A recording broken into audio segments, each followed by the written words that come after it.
Good morning, and this is your TBWS Daily for February 8, 2010. You know, does the government really want to clean up this mess? Consider this. Like many other banks, IndyMac closed its doors and was seized by the FDIC in July 2008. The assets of IndyMac Bank were sold to One West Bank by the FDIC in March 2009.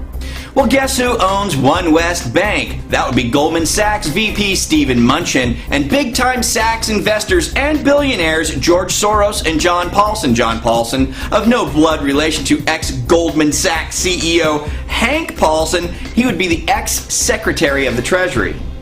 All current residential mortgages were purchased at 70% of the par value. All HELOCs were purchased at 58% of the value.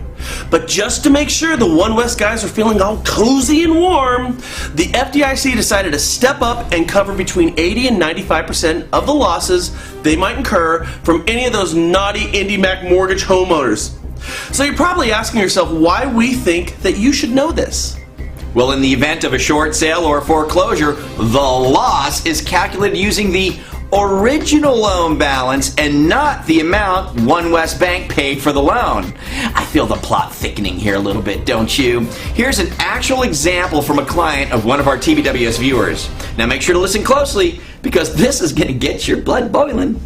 Take an actual loan amount of $478,000 plus 6 months of missed payments for a grand total of $485,200.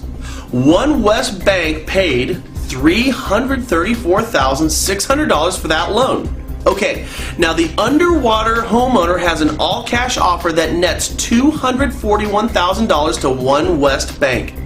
Stick with us now. Well, according to the FDIC formula, you take the original loan amount minus the amount of the offer, and that leaves you with $244,200. Next, according to the sweetheart deal, the FDIC writes a check to One West Bank for 80% of the net loss.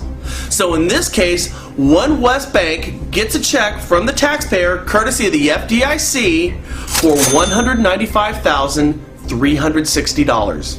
Okay, so now add the $195,360 from the government to the $241,000 cash offer, and One West Bank just made $436,360 on a loan that they bought for only $334,600.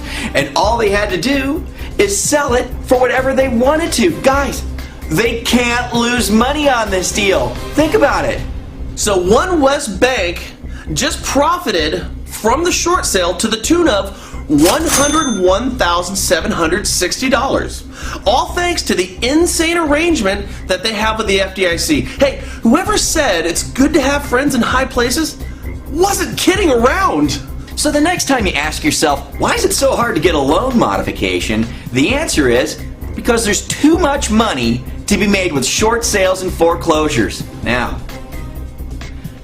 are you ready for an encore? Now remember, even though One West Bank profited by over $100,000, the house was still sold for less than the full loan amount. In this actual scenario, the borrower was forced to sign a promissory note for $75,000 with One West Bank. So who really pays in the end? Well, we'll just let you decide.